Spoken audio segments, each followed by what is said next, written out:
नमस्कार साथियों, आपका जीके प्रश्नोत्तरी में हार्दिक स्वागत है। आज मैं एक शानदार वीडियो लेकर आपके सामने उपस्थित हुआ हूँ। ये वीडियो विशेषकर चतुर्थ श्रेणी विद्यार्थियों के लिए कारगर सिद्ध होगा और बाकी राजस्थान की जितनी भी भर्ती परीक्षाओं की तैयारी कर रहे हैं विद्यार्थी उनके लिए भी वेरी इंपॉर्टेंट है। आज मैं कम समय में अधिक प्रश्न हल करवाने का प्रयास कर रहा हूँ, क्योंकि फोर्थ ग्रेड तैयारी करने वाले विद्यार्थियों के पास समय बिल्कुल कम बचा है और इस कम समय में आप अधिक से अधिक क्वेश्चन कैसे निकाल सकते हो,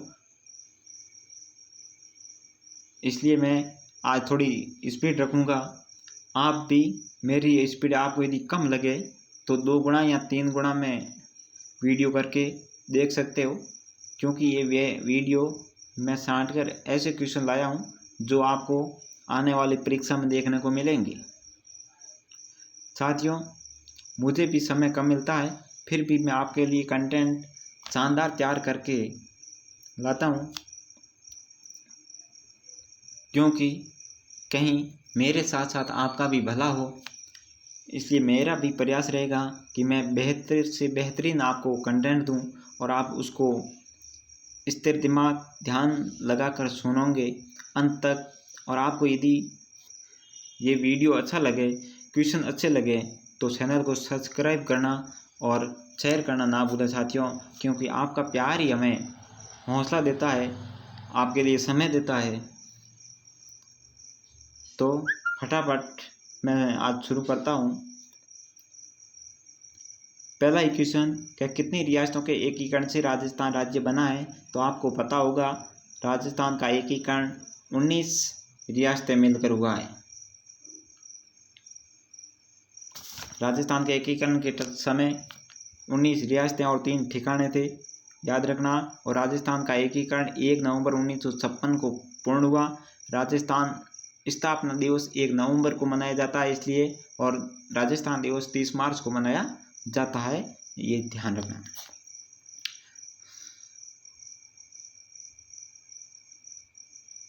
अगला क्वेश्चन, रियासतों से संबंधित समस्याओं के समाधान के लिए रियासती विभाग की स्थापना कब की गई? इस क्वेश्चन को स्टार कर देना साथियों। एक पारी में ये क्वेश्चन देखने को मिलेगा और इसका सही आंसर होगा, आप बताने की कोशिश करें। 4 जनवरी 1947, 10 अक्टूबर 1946, 5 जुलाई 1947, 31 मार्च 1948। तो इसका सही आंसर होगा 5 जुलाई 1947। अगला क्वेश्चन, 1857 की क्रांतिकारियों की आराध्य देवी कौन सी थी? चामुंडा माता, चुग्गाली माता, बदाना माता या करणी माता? तो आपको बता दें, करणी माता जो दे रखा है वो देशनोक बीकानेर के अंदर है, चारणों की कुल देवी है, सफ़ेद सुओं के लिए प्रसिद्ध है और 1857 की क्रांति की आराध्य देवी है सुगाली माता। अगला क्वेश्चन साथियों, बिजोलिया किसान आंदोलन से संबंधित को नहीं है। एक इस क्वेश्चन में शब्द आया है नहीं, इसका विशेष ध्यान रखें, क्योंकि परीक्षा हॉल में ये शब्द मिटा हुआ दिखाई देता है, क्योंकि अपने आंखों के सामने ये आता नहीं है, अपनी नज़र इस शब्द पे जाती नहीं है। तो विशेष ध्यान रखें, जहाँ पर भी नहीं आया हो सबसे पहले वह अंडरलाइन कर लें और अपने दिमाग में सेट कर लें, इस क्वेश्चन में नहीं आया हुआ है।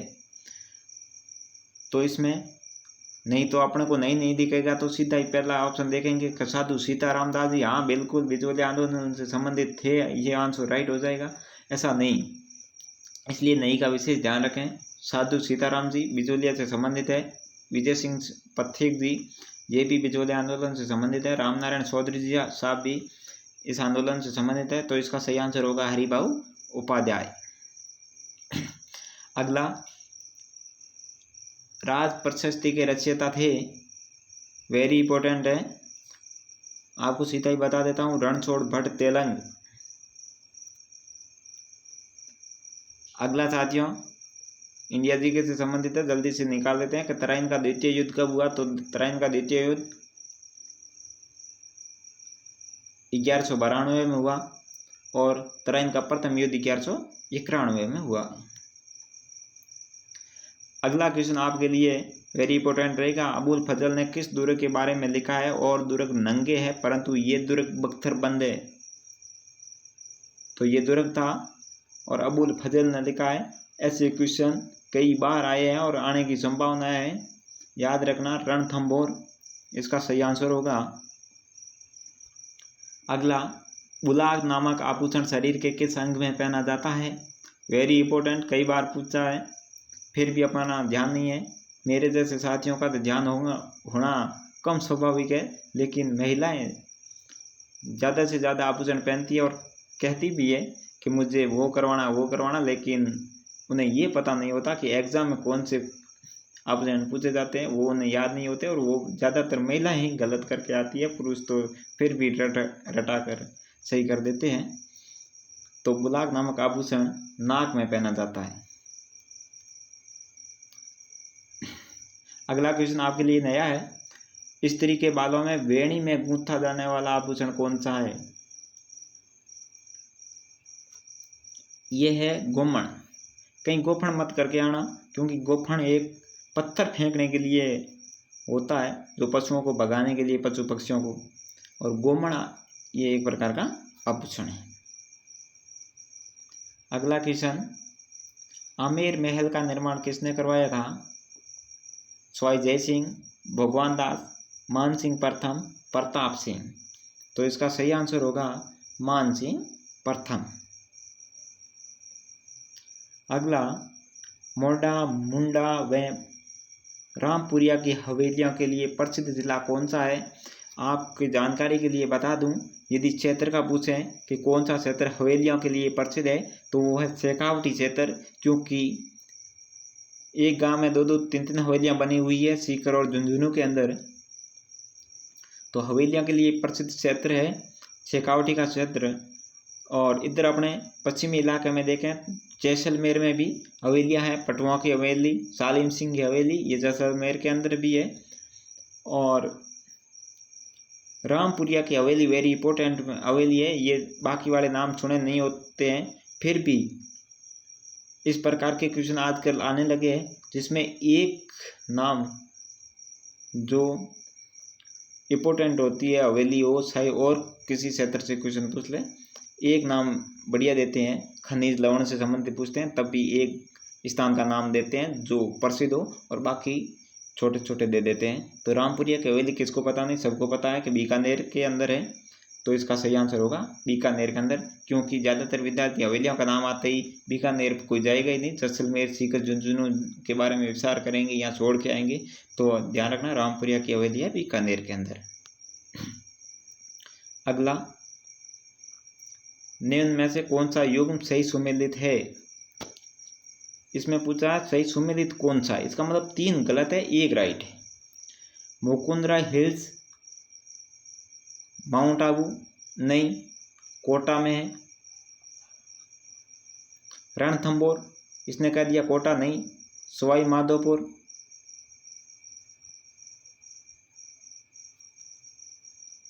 सरिस्का, अलवर, इसने सवाई माधोपुर दे दिया, सरिस्का है अलवर के अंदर। केला देव या केवला देव, भरतपुर। अगला क्वेश्चन साथियों वेरी इंपॉर्टेंट है। रामसागर वन्यजीव अभ्यारण्य स्थित है धौलपुर, प्रतापगढ़, भरतपुर, डूंगरपुर। तो इसका सही आंसर होगा धौलपुर। अगला देखो साथियों, राजस्थान में जल संकट भी है। आज के समय बहुत गहरा जल संकट है और बारिश भी हो रही है, इसलिए जल से संबंधित कोई क्वेश्चन पूछ सकते हैं। और जो शुरुआत करने वाली थी पूर्व मुख्यमंत्री श्रीमती वसुंधरा राजे, और अब सरकार भी उन्हीं की है, तो हो सकता है कि इस मुद्दे पर उनके दिमाग में आए और क्वेश्चन पूछ लें। तो श्रीमती वसुंधरा राजे द्वारा मुख्यमंत्री जल स्वावलंबन अभियान की शुरुआत राजस्थान के किस जिले से प्रारंभ की गई? आपकी जानकारी के लिए बता दूं, वसुंधरा राजे झालरापाटन से चुनाव लड़ती है और झालरापाटन झालावाड़ में आया हुआ है, और इसका आंसर भी होगा झालावाड़। वहाँ से इसने जल स्वावलंबन की अभियान की शुरुआत की है। अगला क्वेश्चन, राजस्थान के किस क्षेत्र में तापांतर सर्वाधिक होता है? पूर्व, दक्षिणी पूर्वी, दक्षिणी या पश्चिम? तो इसका सही आंसर होगा पश्चिम। लेकिन आपकी जानकारी के लिए बता दूं, मेरे साथियों को ये पता नहीं होता कि तापांतर का मतलब क्या होता है, तो मैं समझा दूं। एक मैं इलाका लूँगा, अपन क्षेत्र लेते हैं पूर्व का, एक लेते हैं पश्चिम का। जैसे माना कि पूर्व में दिन का तापमान 35 डिग्री और वही शाम का तापमान 23 डिग्री है, तो अंतर कितने का हो गया? 5 का। वहीं पश्चिमी इलाके में दिन का तापमान होता है 50 डिग्री और शाम का तापमान होता है 30 डिग्री। अंतर कितना हुआ? 20 का। यही है तापमान में अंतर, तापांतर।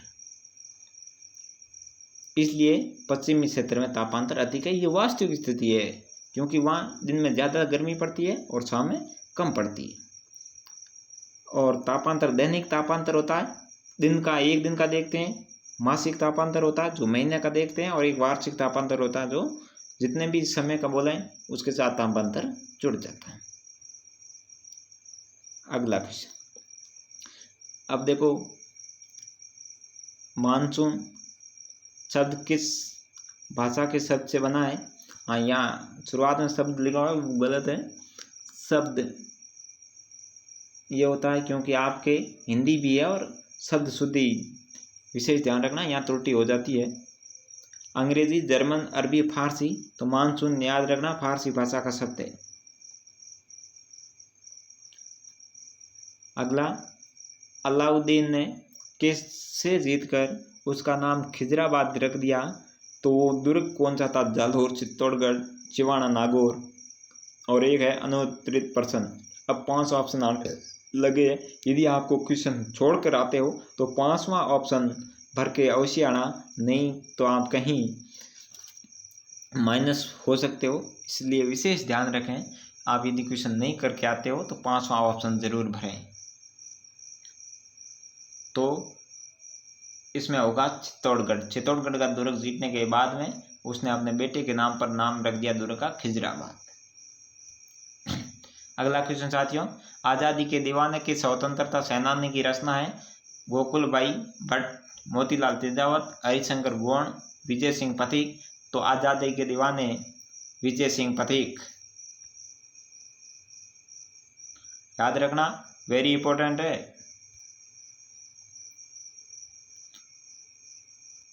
अगला आंदोलन से संबंधित है कि बूंदी किसान आंदोलन का नेतृत्व किसने किया? तो याद रखना, पंडित नीनूराम शर्मा। अंतिम क्वेश्चन, जुते हुए खेतों के साक्षी मिले हैं कालीबंगा से। कालीबंगा हनुमानगढ़ के अंदर है। अहाड़ उदयपुर में, गणेश्वर सीकर में।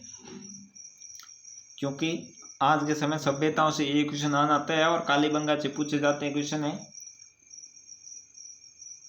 साथियों, आज के लिए इतना ही। अब आप अपना 1 मिनट भी जाया न करें, क्योंकि समय आपके पास बिल्कुल कम है, पोस्टें ज़्यादा है। ये मौका हाथ से कहीं निकलने मत देना। अब चूक गए तो फिर पछतावे के अलावा आपके पास कोई ऑप्शन नहीं रहेगा। इसलिए अब जितने भी दिन शेष है, आप अपनी पढ़ाई को धार दें, अन्य विषय वस्तु नहीं पढ़ें। जो पहले पढ़ रखी है उसका जल्दी से जल्दी रिवीजन करने का प्रयास करें, आराम से हो जाता है। थोड़ा अधिक समय दें। एग्ज़ाम देने के लिए आप एग्ज़ाम सेंटर पर 2 घंटे पहले पहुंच जाएं। आजकल समस्या ये भी आ रही है कि घड़ी में टाइम देखते देखते जानबूझकर लेट होते हैं और फिर गेट पर जाकर रोने से कुछ नहीं होता। इसलिए समय रहते पहुँचे और बढ़िया एग्ज़ाम देना, और इस क्वेश्चन को आप रट के जाना, क्योंकि इसी में से ही पेपर बनने वाला है। धन्यवाद साथियों, जल्द मिलते हैं नेक्स्ट वीडियो के साथ। Thank you.